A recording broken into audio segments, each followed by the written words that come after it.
এখন আমাদের ছাদে রান্নাবান্না হচ্ছে, আর মানে লোকজন আসবে, সেই ছাদেই খাওয়ানো হয়। তো তার রান্নাবান্না হচ্ছে, আর ঠাকুরমশাই আসবেন রাত 8টার সময়। তো আমরা দুদিন সেজে বুঝে এখন ওয়েট করছি। আমি উপোস করেছি, তো 8টার সময় লক্ষ্মী পুজো হবে। দুপুরে যেটা হয়েছিল সেটা হচ্ছে তোমার নারায়ণ পুজো, লক্ষ্মী পুজোর আগে নারায়ণ পুজো হয়, সেটা দুপুরে হয়েছে 2টোর সময়। এখন হবে হচ্ছে 8টার সময় লক্ষ্মী পুজো, 8টার সময় ঠাকুরমশাই আসবেন। তো বাবা আলুর দম রান্না ছাড়ো আর লিখে দেবো, যদি কারো যদি রাধুবির দরকার হয় যেন কন্ট্যাক্ট করো। আচ্ছা ঠিক আছে, লিখে দেবো। লিখে দেবা যে রাধুবির তোমাদের নাম্বারটা দিয়ে দিও আমাকে। নাম্বার দিয়ে আচ্ছা ঠিক আছে, রাধুবির দরকার পড়ে কন্ট্যাক্ট করো। হ্যাঁ হ্যাঁ আমি লিখে দেবো, কোনো আর অসুবিধা যদি নেই। তোমাদের পাড়ায় কেউ যদি বলে আমি নাম্বার একদম একদম। তোমার নিয়ে নাও নাম্বার। কি রান্না করছো বলো? মোবাইলে ঠিক নেই, এই তো।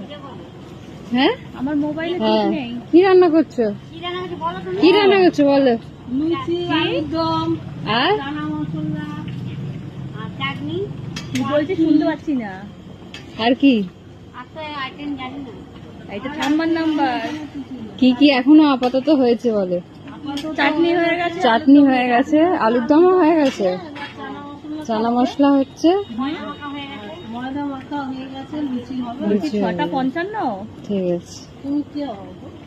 আমি এইবারই ছোট মেয়ে। ছোট মেয়ে। আমাকে বসতে দে। বাবা কি সুন্দর দেখতে লাগছে। ভেবে বলবি?